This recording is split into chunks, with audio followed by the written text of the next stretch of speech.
वेद वर्णित विद्याओं को नहीं जानेंगे, वेद के वैभव को नहीं जानेंगे, तो हम भारत को नहीं जान सकते। कि बिना वेदम बिना गीताम बिना रामायणीम कथाम बिना कविम कालिदासम भारतम भारतम नहीं। ओम नमः श्रीमत् परमहंसा स्वादित चरण कमल चिन्ह मकरंदाय भक्तजन मानस निवासाय श्री रामचंद्राय नमोस्तु रामाय सलक्ष्मणाय देव्यै च तस्यै जनकात्मजायै नमोस्तु रुद्रेन्द्रयमानवेभ्यो नमोस्तु चंद्रात्मरुद्गणेभ्यः रामं रामानुजं सीतां भरतं भरतानुजं सुग्रीवं वायुसूनुं च प्रणमामि पुनः पुनः।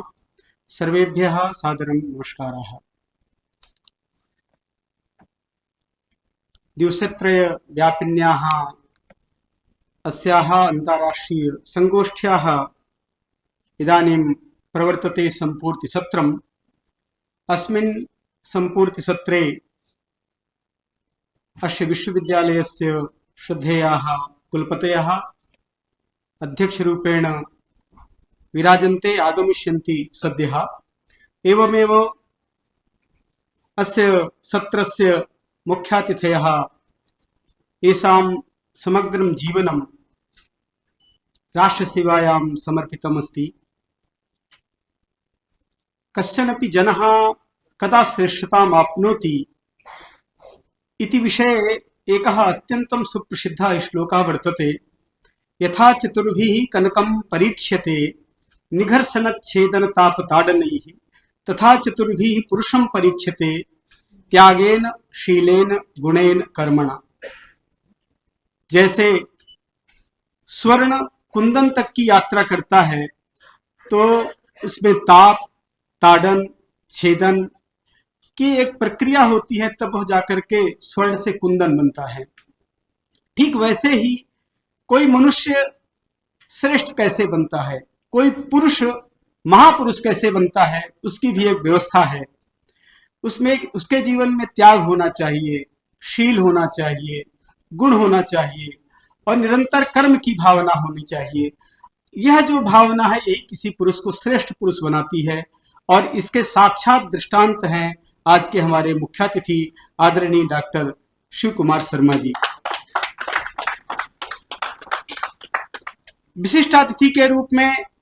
विशिष्टातिथि रूपेण अस्माकं मध्ये विराजमानाः वेद विद्यायाः अत्यन्तं निष्णाताः आचार्याः। यस्मिन् नगरे अहम् एकस्य विश्वविद्यालयस्य कुलपतिरूपेण कार्यं करोमि, तस्मिन्नेव नगरे प्रतिष्ठितस्य महर्षि सान्दीपनि राष्ट्रीय वेद विद्या प्रतिष्ठानस्य ते अध्यक्षाः सन्ति। तेषामपि वेद विद्या क्षेत्रे अत्यन्तं सुप्रतिष्ठितं नाम विद्यते। ते अद्य अस्मिन् अवसरे विशिष्टातिथिरूपेण अस्माकं मध्ये अस्माकं मञ्चे विराजन्ते। सारस्वतातिथिरूपेण उत्तराखण्ड संस्कृत विश्वविद्यालयस्य प्राक्तन कुलपतयः अस्माकम् अग्रजकल्पाः प्रोफेसर देवी प्रसाद त्रिपाठी वर्याः।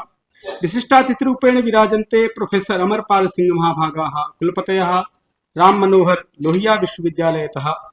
सम्मानितातिथिरूपेण विराजन्ते मंचे प्रोफेसर प्रेम नारायण सिंह महाभागाः अंतर विश्वविद्यालय अध्यापक शिक्षा केन्द्रस्य काशी हिंदू विश्वविद्यालयस्य।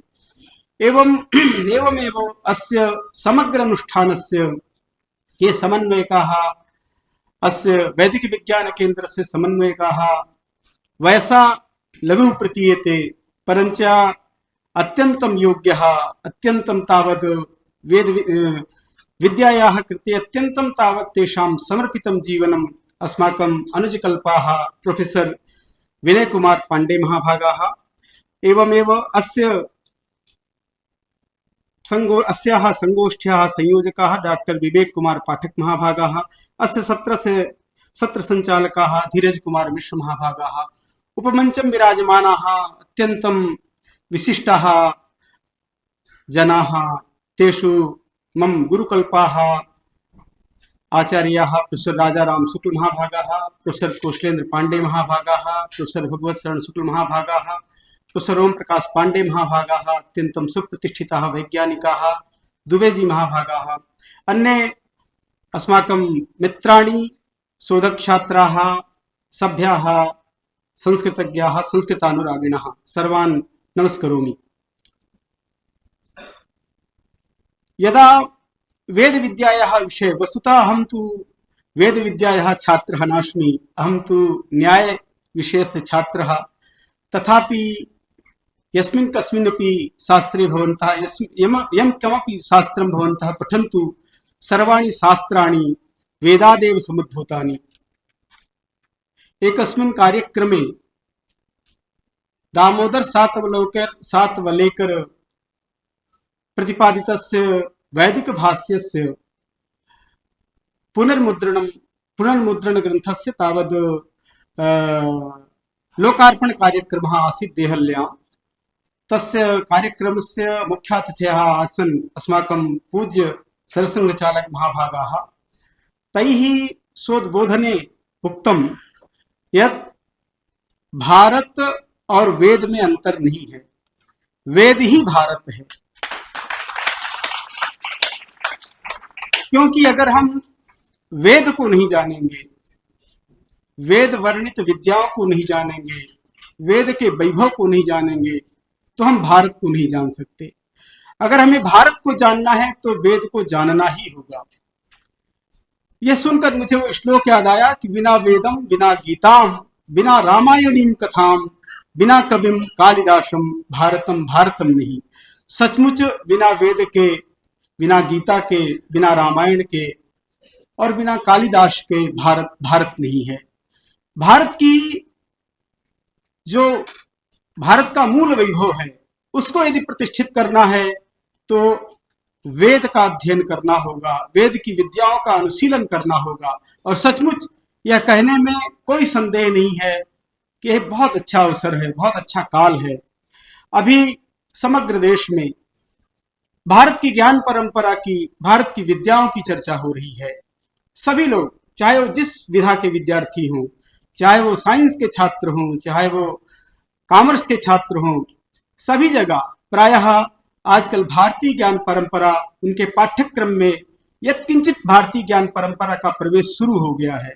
सभी लोग अपने मूल को खोजने लगे हैं। वनस्पति विज्ञान के लोग भी अपना मूल खोज रहे हैं, फिजिक्स के लोग भी अपना मूल खोज रहे हैं, और खोजना भी चाहिए। क्योंकि जो हमारा ज्ञान है, जब हम उसे नहीं जानेंगे तो केवल बाहर के आचार्यों, बाहर के विद्वानों के ही ज्ञान को, पश्चिम के ही ज्ञान को हम सर्वश्रेष्ठ ज्ञान मानते हुए उसी के मंडल में समर्पित रहेंगे तो भारत की विद्याओं को कौन जानेगा। आदरणीय ओम प्रकाश पांडे सर के उद्बोधन को आप सुनिए तो आपको लगता है कि अरे कितना विशिष्ट विज्ञान अपने वेद में है, लेकिन हम उसे जानते ही नहीं, हम उससे परिचित ही नहीं हैं। यह बात जरूर है कि जब हम वेद का आलोडन करते हैं, वेद के विद्यार्थी न होते हुए भी, किसी भी विषय के विद्यार्थी हैं हम, संस्कृत वाङ्मय में, चाहे हम न्याय के हों, व्याकरण के हों, साहित्य के हों, दर्शन के हों, किसी भी विषय के हम विद्यार्थी हैं, यदि हमारी जो भारत की विद्याएं हैं, सभी विद्याएं अत्यंत वैज्ञानिक है। जब हमारी ये विद्याएं वैज्ञानिक है जिनको हम पढ़ रहे हैं, और वो सारी विद्याएं प्रस्फुटित हुई हैं वेद से, तो क्यों वेद तो यस्मा सर्वम प्रसिद्ध्यति सर्वज्ञानमयो हिसः, वेद के लिए कहा वो समस्त ज्ञानमय है। और सर्वम वेदात् प्रसिद्ध्यति, सब वेद से ही प्रसिद्ध है। यथा सर्वाः प्रवृत्तयः, सब वेद से ही प्रस्फुटित हुआ है। तो जब वेद से प्रस्फुटित हुई हमारी सारी विद्याएं, क्योंकि मैं नव्य न्याय का विद्यार्थी हूं, न्याय में तो सब कुछ विज्ञानमय ही है। पढ़ाया ही जाता है सबसे पहले कि 7 पदार्थ होते हैं, कर्मकांड नहीं पढ़ाया जाता।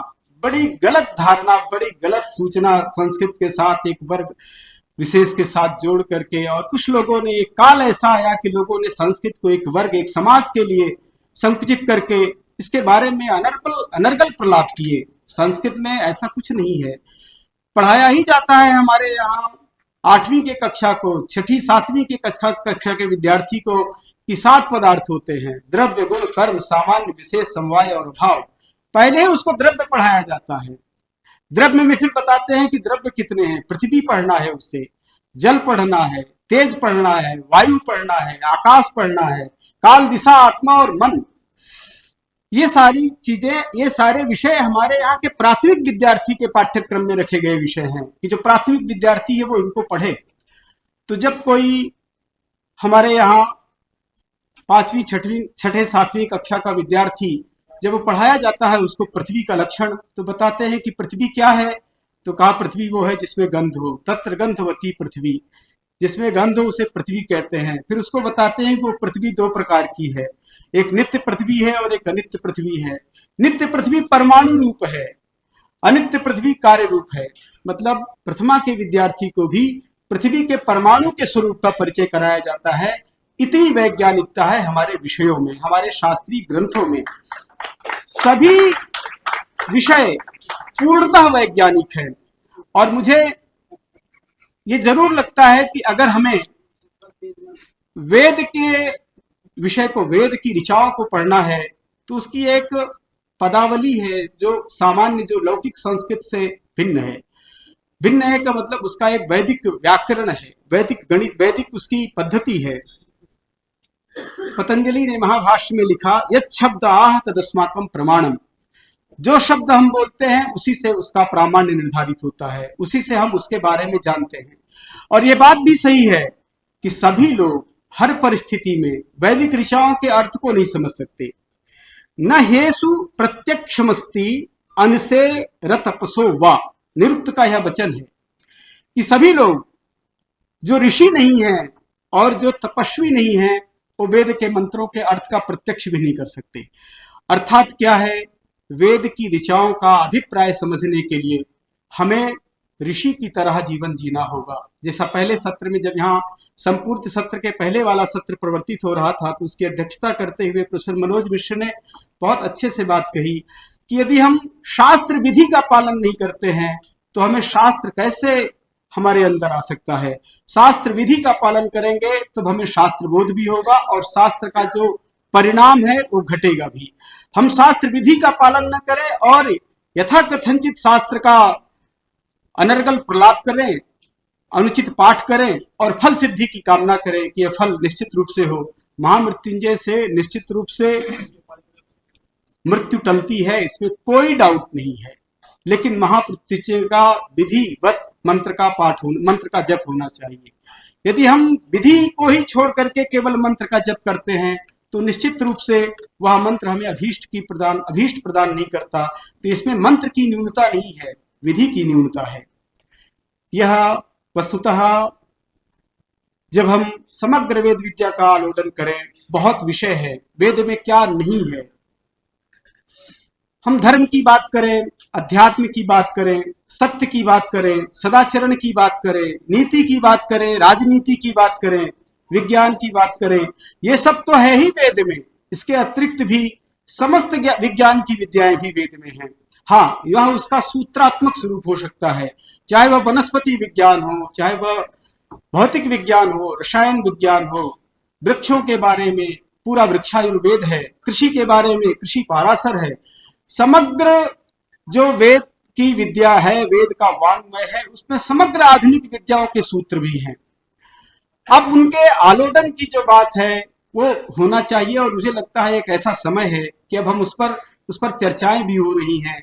आजकल लोग वेद के केवल मंत्र के कंठस्थीकरण तक नहीं, बल्कि उसके रिसर्च की ओर प्रवृत्त हो रहे हैं। बहुत सारी संस्थाओं में वेद में बहुत अच्छे अनुसंधान कार्य चल रहे हैं। हमें इस आशा के साथ आगे बढ़ना चाहिए।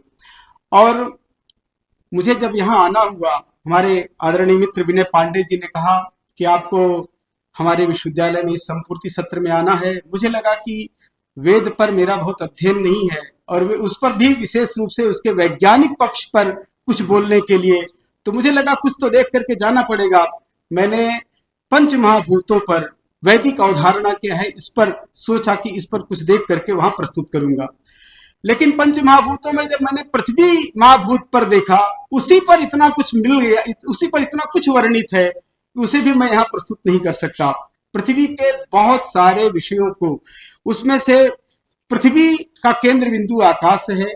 टेक्स्ट पर जाना जरूरी है, जो टेक्स्ट है, मूल टेक्स्ट है, और मूल टेक्स्ट में जो वर्णित है उसे हमें जानना चाहिए, उसे अनिवार्य रूप से जानना चाहिए। तभी हम वेद की ऋचाओं के साथ और वेद के साथ न्याय कर पाएंगे। तो उसमें पहला मतलब जो निर्धारण है कि वेद पृथ्वी की उत्पत्ति सूर्य से हुई, उसके लिए मंत्र है वहां। पृथ्वी का केंद्र बिंदु आकाश में है। यस्याह हृदयम परमे व्योम वियो ममे पृथ्वीम सूर्येण। वरुण ने सूर्य से पृथ्वी को बनाया। पृथ्वी सूर्य की परिक्रमा करती है, प्रदक्षिणा करती है। इस पर अनेक वचन प्राप्त होते हैं। आयम गौहु प्रसिदक्रमी असदन मातरम पुरः पितरम च पर्यन स्वः। सूर्य के आकर्षण से पृथ्वी टिकी हुई है, इसका भी उल्लेख है।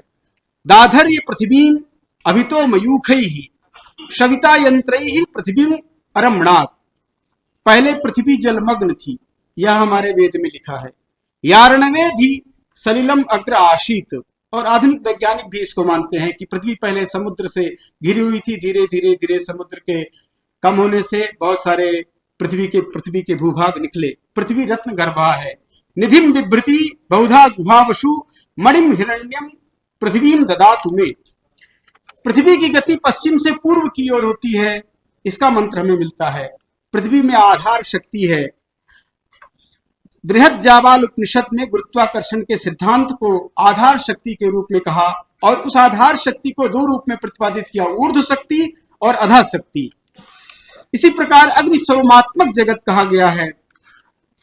आधार शक्त्यावधृतः कालाग्निरयम् ऊर्ध्वकः तथैव निम्नकः सोमः। बहुत सारा विषय है। मुझे लगता है कि मुझे 10 मिनट का समय इन्होंने दिया है। अगर मैं इस पूरे पृथ्वी के संदर्भ में जो रेफरेंसेज हैं उनको भी पढ़ूं, क्योंकि मैंने उस पर कोई बहुत रिसर्च नहीं किया, ना मुझे उसकी विशेषज्ञता का बोध है, लेकिन यदि इनके रेफरेंस को भी हम कलेक्ट करें तो पृथ्वी पर ही एक बहुत बड़ा रेफरेंस होकर के 10, 15, 20 पेज का मटेरियल है। बहुत सारे इन विषयों में जल पर, ऐसे ही तेज पर, वायु पर, आकाश पर बहुत विस्तार से हमारे वैदिक वांग्मय में वर्णित किया गया है। मैं समझता हूं कि इस तरह की जो संगोष्ठी है इसकी अत्यंत प्रासंगिकता है।